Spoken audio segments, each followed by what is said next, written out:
மெய்யழகன் 96 படம் எடுத்த சி பிரேம்குமார் அவர் தான் மெய்யழகன் படத்துடைய டைரக்டர். அது பார்த்தாதுக்குன்னு கார்த்தி அரவிந்த் சாமின்னு வந்து 2 பிரில்லியன்ட் ஆக்டர்ஸ்லாம் வேறு இருக்கிறதுனால அண்ட் அஃப்கோர்ஸ் சூர்யா ஜோதிகா தான் அந்த படத்தை வந்து ப்ரெசென்ட் பண்ணுறாங்க 2D என்டர்டைன்மெண்ட் மூலியமாக. ஸோ நேச்சுரலாகவே ஒரு எதிர்பார்ப்பு அப்படின்றது இந்த படத்தை சுற்றி வந்துருச்சு. அதுவும் கடைசியாக சில பல ப்ரொமோஷன்கள்லாம் வந்து நடந்திருக்கும். ஸோ அதனாலையும் வந்து படத்துக்கான எதிர்பார்ப்புன்றது ஆட்டோமேட்டிக்காக சினிமா லவர்ஸ் மூலியமாகவும் சரி, நார்மல் ரசிகர் மூலியமாகவும் சரி, எல்லாருக்குமே வந்து ஒரு வகையான எக்ஸ்பெக்டேஷன் வந்து வந்துருச்சு. ஸோ இந்த எதிர்பார்ப்பை மெய்யழகன் படம் வந்து பூர்த்தி பண்ணிச்சா இல்லையா அப்படின்றத இந்த ரிவ்யூவில் பார்க்கலாம்.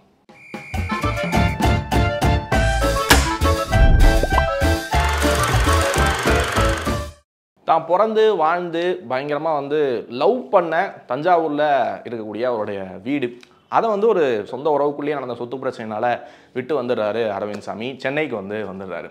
கிட்டத்தட்ட 22 இயர்ஸ் வந்து கழித்து தான் தங்கச்சி கல்யாணத்துக்காக வந்து திரும்ப வந்து போகிறாரு.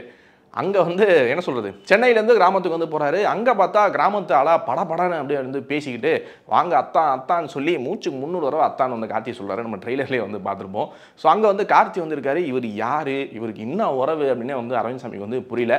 பட் அதுக்குள்ளே கார்த்தி வந்து தான் அன்பை வந்து அவர் மேலே பொழிய ஆரம்பிச்சிடறாரு. ஒரு கட்டத்தில் நில குனிஞ்சு போயிடுறாரு அரவிந்த் சாமி. யாரா அவன் நம்ம மேலே இவ்வளோ அன்பு வச்சுருக்கான், இவனோட பேர் கூட நமக்கு வந்து தெரியாது, இவனுக்கு நம்ம பேர் தெரியாதுன்றது இவனுக்கு தெரிஞ்சால் எந்த அளவுக்கு வந்து வருத்தப்படுவான் அப்படின்ற ஒரு கில்ட் ஃபேக்டர் அரவிந்த் சாமி வந்து ஆன் பண்ண ஆரம்பிக்குது.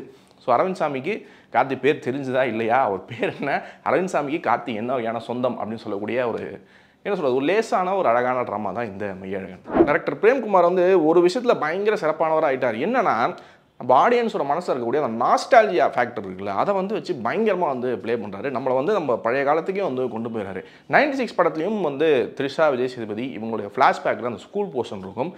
பயங்கரமான ஒரு யதார்த்தமாக நம்மளோட ஸ்கூல் பருவத்துக்கே நம்மளை வந்து கொண்டு போயிருப்பார். கிட்டத்தட்ட அதே மாதிரியான ஒரு விஷயத்தை இங்கேயுமே அவர் வந்து கையாளுறாரு. என்னன்னா, இப்போ சென்னையில் இருக்கக்கூடிய நிறைய பேர் வந்து பார்த்திங்கன்னா தான் சொந்த ஊரை விட்டு தான் இங்கே வந்து வேலைக்காக வந்திருப்பாங்க. அவங்க எல்லாருமே தான் சொந்த ஊரை கூப்பிட்டு போய் வந்து என்ன சொல்கிறது, ஒரு டிப்பு சுற்றி காட்டினா எப்படி இருக்கும், அந்த மாதிரியான ஒரு ஃபீல் வந்து நமக்கு வந்து கொடுக்குறாரு. அங்கே சொந்த ஊரில் எந்த ஒரு கல்லங்கப்படமுமே இல்லாத ஒரு பயங்கர அவர் கார்த்தி ஃபேஸை பார்த்தீங்கனாலே உங்களுக்கு வந்து அவ்வளோ ஒரு தேஜஸ் வந்து இருக்கும், அவ்வளோ இன்னசென்ஸ் வந்து இருக்கும்.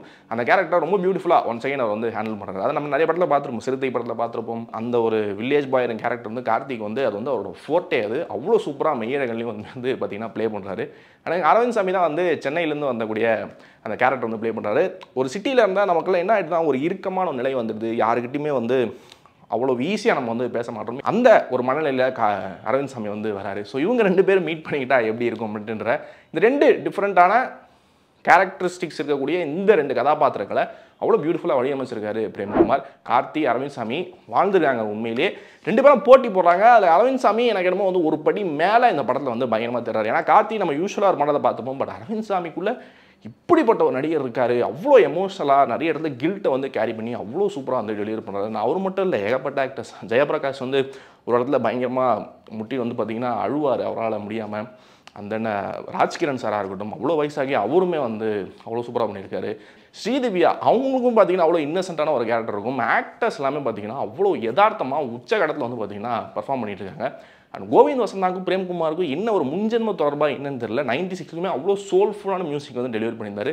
அண்ட் இதுலேயுமே அவ்வளோ சோல்ஃபுல்லான சாங்ஸ் அண்ட் பேக்ரவுண்ட் மியூசிக் வந்து டெலிவரி பண்ணுறாரு. குறிப்பாக என்ன நம்ம ரொம்ப ஃபேவரட்னா, இந்த படம் வந்து லைவ் சவுண்ட் தான் ரெக்கார்டிங்.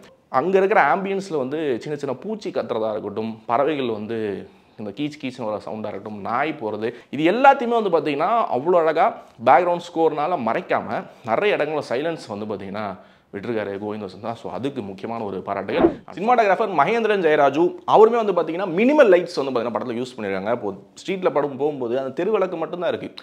அந்த ஒரு தெருவிளக்குக்கும் அடுத்த தெருவிளக்கும் வந்து கிராஸ் ஆகும்போது பார்த்தீங்கன்னா அவங்க மறைஞ்சிடுறாங்க. அந்த ஒரு இருட்டு வந்து இருக்குது.